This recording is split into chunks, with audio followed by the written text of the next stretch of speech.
За тэр багшийн нь бол онлайн сургалтыг яаж илүү дараагийн түвшинд гаргах вэ гэдэг нэрэл хаагуулын явцад ерөөхдөө сайжруулалтын дээр за дүрс дуу за тэгээд эргүүлээдтэй туршилтыг яаж илүү яг тайлбарлах та юу гэдэг ядаж видео оруулах гэж тийм байдлаар ингэ сайжруулад явж байгаа. Тэр энэ удаад бүгд тэр яг одоо хамгийн сүүлийн сайжирсан байдлаар нь бүгд тэр хичээл орж байна гэсэн үг.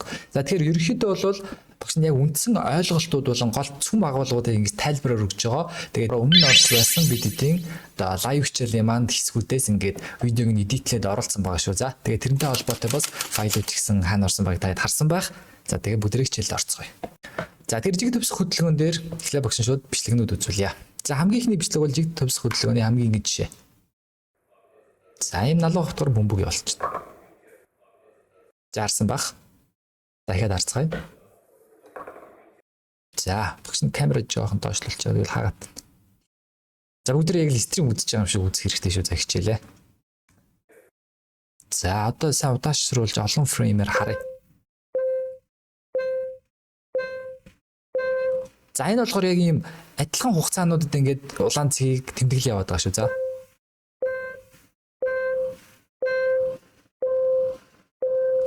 За тэгээ өнхрөөд явах тусам ерөөхдөө холдож байгааг та хэд маань харж байгаа байна. Эхний секундэд л жоохон явжсан бол дараагийнх дээр ингээд.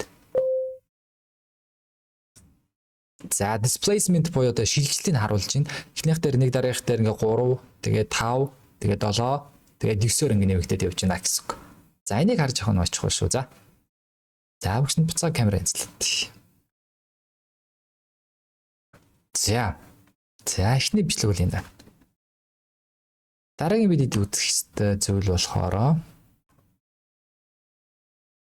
энэ биш энэ ах. За энэ бол бод туршилт. When you drop an object, it's actually quite hard to tell if it falls at a constant speed or picks up speed as it drops. За тэр жиг төвс хөдөлгөөний хамгийн энгийн жишээ болохоор яг саяны нөгөө чөлөө туналт гэсэн. Юм моногч шүү дээ. Motion is pretty hard to tell. За яг саяны нөгөө бөмбөлөгтөд өстэй явж энэ 70 хатгаар явсан удаашруулж харуулах юм бол First, drop an object a very short distance. Ямаш богино зайд унахад бол It lands with very little impact. тийм амар одоо энэ дээр юм мөргөөд амар хүчтэй ч юм уу тийм зүйл гаргахгүй байгаа гэсэн. This time, the ball easily breaks the tile. Зарим өндрөөс унахад хагалж шүү дээ. Яг яагаад вэ? Юу өөрчлөгдөж байгаа юм бэ? Which means it must have accelerated, gaining in speed and momentum. Тэр юу гэсэн үг вэ? Илүү өндрөөс унахын тусмаа илүү хурд аваад илүү одоо моментум боёо те ийм хөдөлгөөний инерц илүү өндөртэй болж байна гэсэн. Тэр юу гэсэн үг вэ гэхээр бүгдээрээ юу гэдэг юм. За жишээ нь зүгээр машинаар юм хөргийг тооцоолъё заяа. Машинаар зүгээр нэг хурд үрсэ 1 м/сек хурдтай ч юм өрөх юм бол ингээд зогсон шүү дээ. Харин илүү хурдтай ирээ мөрөх юм бол нөгөө бүр объект будаа болгоод. Тэр яг энэ талаар ярьж байгаа гэсэн үг. It dropped. Galileo had identified something fundamental to all falling objects. He realized what sloping at a shadow their acceleration. За тэгэхээр эд хөдөлгөөний талаар болохоор яг чөлөө дуналт хийслэг тэр яг энэ өмнөхдөр харуулсан налуу хавтгайн одоо энэ туршилтаар хамгийн анхны одоо жиг төвс хөдөлгөөн буюу тэ энэ хурдтгалыг яаж аваад байгаа вэ гэдэг талаар үтсэн байдаг. Энэгээр бол одоо манай Галилео гэдэг эрдэмтэн энэ туршилтуудыг хийж анх одоо мэдчихсэн The байна. crucial thing is that the wrap had to be at this shallow angle to reduce the effects of in time accurate. Well, За ерөнхийдөө шууд бүгд туршлыг харч. За нөгөө бөмбөлгөө явуулж байна. okay. За энэ бол яг Галилеогийн хийсэн туршилт. Юу вэ гэхээр одоо биднэрт хугацаа хэмжих тийм одоо таймер ч юм уу тийм зүйл байхгүй байсан байхгүй. Энэ дээр яасан бэ гэхээр хэр хурдан ирж ин тэр хугацаанд ингээд ус туссан гэсэн үг. Яг энэ бол одоо харагдж байгаа зүйл нь яг юугаараа гэсэн үг шүү дээ. Нэг хэвийн гоочтой гэсэн үг. There's one. Now, if you За ийм ус тусч авсан байх шүү заяа. come down a quarter of the way down the ramp, okay. Come down a quarter of the way down the ramp, go. За ахаад нэг өөрийг хэлчихсэн. Okay. So now half of the way down, go. За одоо болохоор голоос нь явуулчихна. Зайгаа ойртуулаад байгаа гэсэн. Stop. Just in time. За. Okay, and then 3/4 of the way down, За одоо 3-1 хийсэн. go. And stop. Окей, зогсоогоод өсөө зогсож байна тий. Aggression from fuller to За энэ одоо усны хэмжээсүүдийг харах юм бол яг тийм шугамн байдлаар өөрчлөгдсөн үү гэдгийг надад ажиллаж байгаа гэсэн үг. But what we need to do now is find a mathematical pattern by weighing carefully the wall how long. За одоо энийг илүү граммуудыг хэмжиж байгаад яг математикийн зүгээс юу болоод байна гэж зүү тогтлын ажиглах чинь гэсэн үг. Now there's one the longer it rolled. Вау. In fact, За ерөнхий дуршилтаар ийм гарсан биз дээ те. 77.3 грамм 62 53 40 34 ингээ багасаа яваад байна. are about the same type, so we have a strong hint of a mathematical pattern. Now we'll see if we're right by placing bells along the ramp. За одоо ийм хонхнууд тавьчих чинь. At intervals, Мөргөд явна гэсэн үг шүү дээ. based on the results. Тэгэхээр яг нэг өмнөх төр нэг улаан цэгийг харуулсан шүү дээ. Тэрнтэй адилхан энэ хонхнуудыг хэр хугацаанд зохих вэ гэдгийг харуулж чинь надад. Асараа за.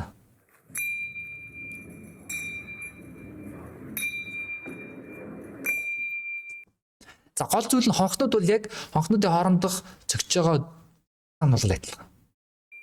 Beautiful. Yeah. Science is beautiful. What does this all mean? What's the mathematical formula? Well, this is something that Galileo worked out. Let's say from the start the ball covers a distance of 1 meter in the first second. 1 After 2 seconds, it will have 2 covered 4 meters. After 3 seconds, 9 meters. After 4 seconds, 16 meters, and so on. За яг энийг хараад аваарай. Секундууд бол адилхан яваад байгаа шүү. Эхний секундэд ингээд 4 нэг дээр иржсэн бол 2 дахь секундээр 4 тэгээд 9 16 гэх мэтчлээ явж байгаа гэсэн үг. Яагаад вэ? If you recognize this progression, you'll see that distance goes like the square of time. Galileo had found the rate at which gravity speeds up objects. And he found another fundamental principle. You can measure the... За, эндээс юу гэж бодож байна? Окей. 3 дахь бичлэг. За, энэ болохоор одоо саяныг бол бүгдээр налуудаар тайлбарлаа шүү дээ. Одоо болохоор бүгдээр яг чөлөө туналтыг ашиглаад саяны одоо жиг төвс хөдөлгөөн буюу те хурдтгалтай тэр хөдөлгөөнийг тайлбарлана гэсэн үг. Яг зүгэй. Энэ бол бүр алдартай туршилт заяа. За, BBC-гээс явуулсан. За, энэ болохоор боулингийн бөмбөг болон өвд шүү заяа. Энэ хоёр унж байгаа. What? Энэ хоёр яг адилхан газарлаа гэж юу? За энэ бол NASA дахь юм туршилтын вакуумжуулж байгаа туршилт хийх боломжтой юм газар. Амар том заяа. За одоо саяны нөгөө Галилеийн юмыг гингсэн гэдээ ярьж байна. За эхний туршилт болохоор яг зүгээр ингээд агаартай байгаа шүү заяа. Одоо тэгээ унгаж үзнэ.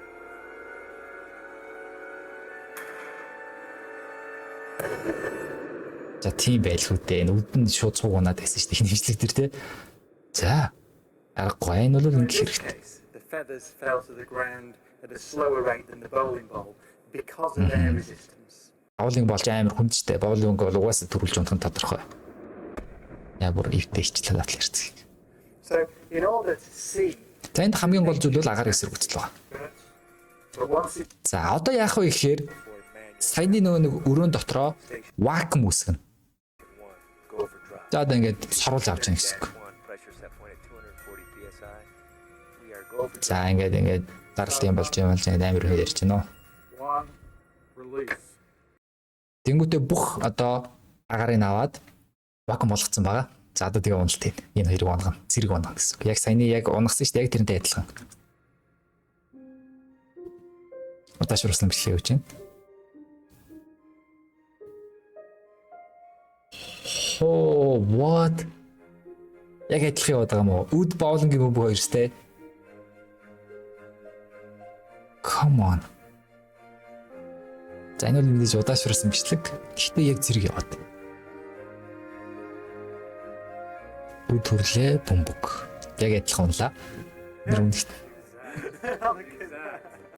Тэгэхээр тэ яг энэ хөдөлгөөнлөөр ингэж ярьж байгаа гэсэн үг. Одоо NASA штэ та бодоод үстэй бүр нөгөө амар NASA гингүүт чи ваа гэдэг газар ингэ ийм энгийн төршлийг ингээл хэлдэ сууж байгаа юм.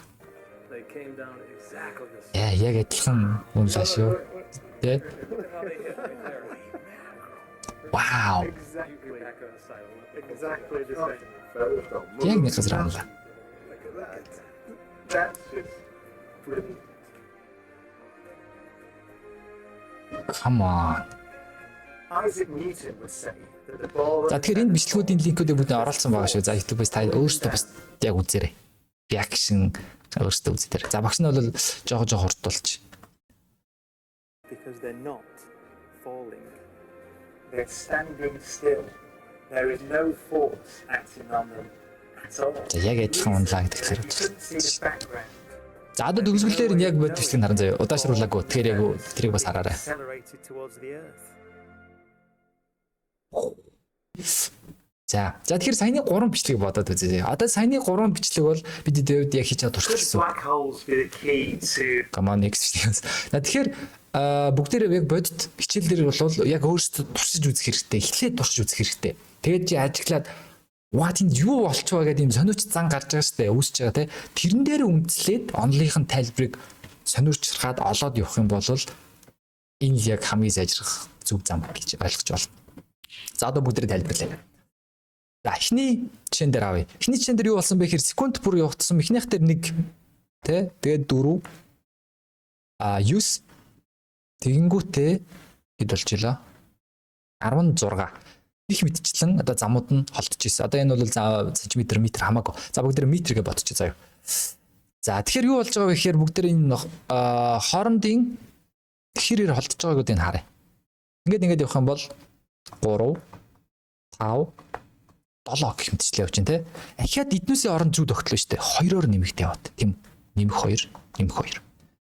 За тэгэхээр энэ бол хурдууд нь яг явж байгаа гэсэн үг штэ. Эхний 1 секундэд бол 1 м/сек хурдтайгаар 1 секунд явсан. Хоёр дахь дээр нь 3 м/сек болсон. За дараа нь 5 м/сек гэх мэтчлээ. Ингээд явсаар байгаад яваад штэ. Тэгээ эднүүсийн хоорондын шилжилт нь болохоор 2 м/сек-ийн квадратаар нэмэгдсэн гэж хэлж байна. За 2 м/сек дээр нэмэгдсэн. За секундын квадрат бол нөгөө нэгжээсээ болоод ороод ирж байгаа. Ягаад гэвэл хурдтгал нь секунд болго яаж хөөсөж байгааг илэрхийлж байгаа шин. Энэ дахиад 2. Тэр жиг төвс хөдөлгөөн гэдэг бол яг л энийг хэлж байгаа. 2 м/сек-ийн квадратаар нэмэгдээд байгаа энэ жишээ хэлж байгаа гэсэн үг. За энэ дээр багшийн доор харагдуулж байгаа энэ бичсэн байгаа зүйл бол ерөөсөө үндсэн томьёо, үндсэн 2 л томьёо байгаа. За тухайн нөхцөл бүр дээр өөр томьёод гарч ирдэг. Гэхдээ тэднүүсийг цэжлэх ямар шаардлага байхгүй. Зүгээр бүгдээр логик нь ойлгосон байхад энэ хоёр томьёоноос бүгдийг нь ургуулга гараад ирчихвэл. Эхнийх нь болохоор хурд. За хурдан дээр ийм зүйл ярьж байгаа. V1 буюу одоо эцсийн хурд гэсэн үг.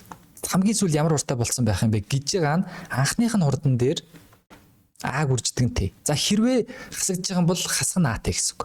За бүгдээрээ саяны тохиолдолд бол анхны хурд нь зогссон байжсэн юм чинь 1 м/сек шүү дээ.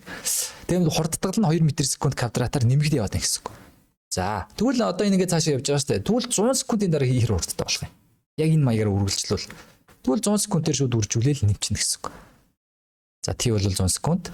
Тэгэх юм бол 200 м/сек хурдтай болцсон байж гинэ гэсэн үг. 100 секунд яг энэгээр нь зогсоол уу явуулвал. Тэгэхээр маш хурдтгал маш их хурдтай болох нь шүү дээ. Тэр хамгийн ихний тайлбарлах хэрэгтэй зүйл бол хурдны өөрчлөлт гэдгийг л ойлгох хэрэгтэй. Тэгэхээр ингэж явдаг байх нь хурд нь бол ингэж өөрчлөгдөн зам нь хасагдаж бас болно гэсэн үг. За энэ бол ингээд ойлгож байгаа бах. За дараагийн 2 дахь чухал зүйл бол зам.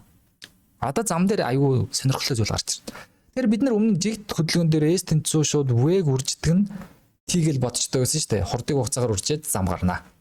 За тэгвэл энэ тохиолдолд юу болох вэ? Одоо бид нар арай өөр тохиолдол авч үзье. За анхны хурд нь 10 м/сек хурдтай байсан. За хурдтгал нь 2 м/сек-ийн квадрат хийдэг энэ тохиолдлыг авч үзье. За тэгвэл одоо юу болох вэ? За багш нь энэ хэсгийг аваад ургац тавьчих. За энэ доороо тавьчих.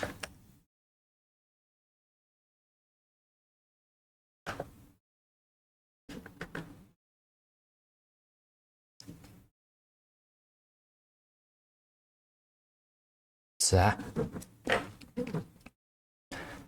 тэгэхээр одоо юу ярих вэ гэхээр за энэ доотлын өгөгдлийг ашиглаад бүгдээрээ явсан замыг олцгоё. За нэг тэнцүү 5 секундын дараа ер нь ямар зам явцсан байх вэ гэдэг бүгдээрээ тооцоолъё.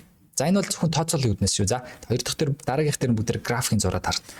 За 5 секунд гэхээр юун түрүүнд хурд нь ямар болцсон байгааг олъё заяа. V1 гэдэг бол V1 дээр нэмэх нь AT. Тэгэхээр одоо 10 м/сек хурдтай байгаа. Тэгээд цаашлаад 2 м/сек-ийн квадрат гэдэг хурдтгалаараа 5 секунд явна шүү дээ. Тэгэхээр чинь 20 м/сек хурдтай болох нэ. 20 м/сек. Тэгэхээр хурд нь нэмэгдсээр 20 м/сек болчихно гэсэн үг. За тэгвэл бүгдээ замыг нь олъё. S тэнцүү VNL-тэй мэдээж хэрэг яг энэ 10 м/сек гэдэг хурдаараа 5 секунд явцсан бол эн чинь нэг 50 м явчих штэ. Тэр энэ байна гэсэн үг. За гэтэл одоо хурдтгал авсан. Энэ хурдтгал тэгвэл яаж энэ дээр нөлөөлөл үзүүлэх вэ гэхээр одоо л нэмэгдэж байгаа учраас нэмэх нь AT квадратыг угаана 2 гэсэн зүйлээр орж ирдэг. За бүгд энийг ингээд тодорлож. За энийг бол яг яагаад гэдгийг одоо бүгд график дээр тайлбарлан замарчсан ингээд бодоод үзье. Тэгэхээр юу вэ гэхээр 10 м/сек-ээрээ 5 секунд явсан бол уг нь 50 м л явах хэрэгтэй байсан шүү дээ. Гэтэл энэ дээр 2 м/сек квадрат гэдэг хурдтгал ороод ирсэн. За t маань 5 секундын квадрат тэгээд хуваахан 2 гэж орж ирж байна гэсэн. За энэ дээр шууд 50 минутын бичээ авчи. Энэ дээр бол 50 м гарна. Нэмэх нь 2-ыг үржигдэн. За нэг чинь биччихээ дөө. Нэг чинь чухал. 25 тэр одоо секунд квадрат гарна. Хуваахан 2. За ингээд харах юм бол 2-оор тураагдчихна. м/сек-ийн квадратын секунд квадрат ингээ харагч метр гараад ирнэ. Энэ дээр тураагдаа 1, энэ дээр 1 25 50-ыг нэмээд 75 м явж байна гэсэн үг. Тэр жиг төвс хөдөлгөөний үед бол замыг олохдоо энэ томыг ашиглаж боддог байна. За тэгэхээр замыг олохдоо яах хэрэгтэй вэ гэхээр уг нь бол яг энүүгээр явсан бол 50 м явах хэрэгтэй байсан шүү дээ. Тэгтэл одоо жиг төвс хөдөлгөөний үед 75 м зам явчихжээ. Энэ 25 м нь илүү байсан гэсэн үг. Одоо бүгдээ энийг график ашиглаж харцгаая.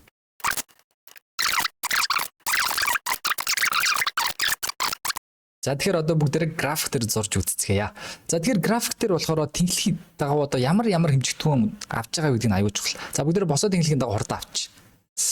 За тэгшин зурх болж байгаа асуудалтай. Тэгшрээч. За чингэн. Хоп тэгшэр. Yes. За энийг болохоор босоо тэнхлэг бүгдээ нэг нүүдийг 2-оор аваад ивчээ заяа. За дээрээс эхлэхгүй болохгүй 20, 18, 16, 14 12 10 8 6 4 2 1 окей. За хөвтэй тэнглэхийн дагуу болохоор бүгдээ хугацааг авна. За чураа хаад ойсрах. Хөвтэй тэнглэхийн дагуу бүгдээ хугацааг авна. T секундээр. За одоо яах вэ гэхээр бүгдээ бичнэ 2 4 6 8 10 12 14 16 8 20. За секунд байна болохоор 5 секунд байгаа учраас 2 нүдний шууд 1 секундээр авчдоо. 2 3 4 5. За одоо тэгэхээр яг саяны хөдөлгөөний жишээг авна. Бүгдээрээ хурд маань 10 м/сек-ээс эхлээд нэмэгдэж байгаа. Улаанаар зурна бүгд. За чи нооноор зурч. Нооноо жоохон бүдүүрлчихсэн. За 10 м/сек-ээс эхлээд секунд болгон 2-оор нэмэгдэж байгаа. Энд ирнэ гэсэн үг.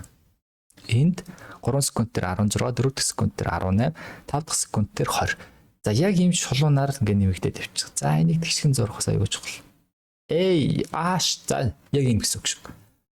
За тэгэхээр энэ болохоор хурд нь ингээ өгсөө яваад байгаа. Секунд мөн иш явж байгаа. Тэгэхээр энэ дээр бид эдийн олох гол зүйл нь болохоор зам бага штэ. Тэгэхээр замыг яаж олдог вэ гэхээр S замыг ерөөхдөө олохдоо энэ график дээр олохдоо талбайг нь олчдөг. Зурагц хэсгийн талбай, доошоо хашигдсан хэсгийг. Одоо юу гэсэн үг вэ гэхээр одоо ингээд доошоо энийг чинь ингээд явуулах юм бол нэг дүрс үүсэн штэ. Яг энэ хэсгийн талбайг олчж болдог гэсэн үг. Тэгэхээр бүгдээрээ саяны нөгөө нэг томыг гаргасан штэ. S тэнцүү VNL T нэмхэн AT квадратыг хуваах нь 2 гэт. Энэ томьёолоо одоо бүгдээ зурган дээр тайлбарлая. За тэгэхээр бүгдээ ийм штэ 10 м/сек-ээрээ яг ингээл тогтвол яваад байсан бол ууг нь яг энэ доор зурагдсан хэсгийн энэ талбайг явах хэрэгтэй байсан тийм үү? Энэ. За энэ бол шууд VNL T гэж шилжиж болно штэ. За энэ бол VNL T. За гэтэл яасан бэ гэхээр бид эдийн нэмэгдэж байгаа хурдтгалаас болоод ийм хэсгийн одоо зам нэмэгдэж явсан гэсэн. За энэ бол манай AT квадратыг хуваах нь 2 маань гэж гарч ирж байна гэсэн үг. Тэгэхээр одоо энэ дээрээс шууд хэлэх юм бол энэ хэсэг бол манай угаасаа явах хэрэгтэй байсан. Гэтэл хурдтгал үүснээс болоод ийм зүйл гараад ирсэн гэсэн үг. Одоо бүгдээрээ тооцоолъё заяа. За энэ хэсгийн талбай бол VNL-T юу гэдэг нь харах юм бол за энэ дээр бол угаасаа T яваа штэ 5 секунд. Доод хэсгийн талбай бол 5, за урт нь бол 5. Тэгээд яг энэ дээшээ бол босоод тэр VNL баг. За энийг шууд энэ урд нь бичиж VNL. Тэгэхээр энэний талбайг болохоо VNL-T гэж олох нь бол зөв байна. Шууд энэ бол зөв байна. За харин дээдлийн талбайг бүгдээр олохын тулд харах юм бол за эхлээд дээшээ бол T хугацаанд нэг урттай тэнцүү гэвэл тэнцүү. За харин дээшээ явсан энэ зүрөө байгаа штэ. 20-оос 10-ийн хооронд хин зүрөөг яаж олох вэ гэхээр А-гаар эн чинь нэмэгдээл яваад байгаа штэ. Энд дэр нэг А гэх мэтчлэн энэ хамгийн гол нь юутай тэнцүү гэхээр А гүрждэг T-гээр ингээд дээш яваад гэсэн үг. Одоо жишээ нь 100 секунд явах юм бол дээшээ А-га 100 удаа ингээд үрчнэ гэсэн үг. Тэр А гүрждэг T гэж хэлж болно. Тэгээд энэ бол гурвалжны талбай байгаа. Гурвалжны талбай гүйцэлгээд арах юм бол энэ тэгш өнцөгт буюу А гүрждэг нь T гэдэг энэ тэгш өнцөгт дээр гарч штэ. Тэрийг хоёр хуваагаад манай гурвалжны талбай гараад ирнэ гэсэн үг. Ахаа. Тэгэхээр бидний хувьд энэ замын томьёо бол VNL-T нэмэх АТ квадрат гэдэг энэ томьёо бол зүгээс нэг томьёо биш ээ. Энэ бол анх ийм зам явах хэрэгтэй байсан гэхлийн нэмэгдсэн гэдэг хэлээд штэ.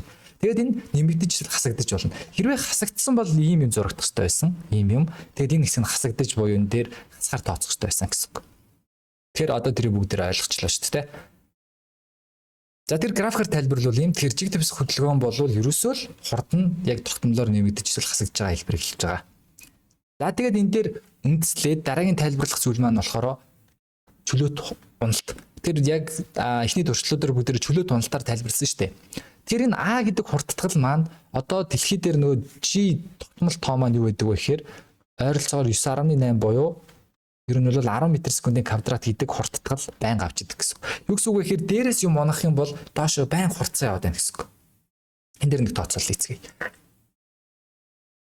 За энэ нь ямар тооцоолол вэ гэхээр бүгдээрээ өндрөөс юм унгаж үзье сая. За жишээ нь за ямар нэг иймэрхүү өндөр юмнаас ч юм уу газар ингээд ор байж байгаа шүү сая газар очих. За энэ дээрээс нэг ийм чулуун бөмбөглөгийг унгахай. Доошоо унгаж. За доошоо унгаж гэдэг нь зөв чөлөөт уналт хийлгсэн шүү. За тэр мэдээч хэрэг доошоо өөрөө унаад хэлэх гэсэн. Тэгээд энд хүрэх. За энэ дээр бүгдээр шууд хамгийн гол авч үзэх ёстой зүйл маань тайлбарлалыг илүү амархан болгохын тулд за яг 5 секунд яваад унсан гэж тооцчих. 5 секунд.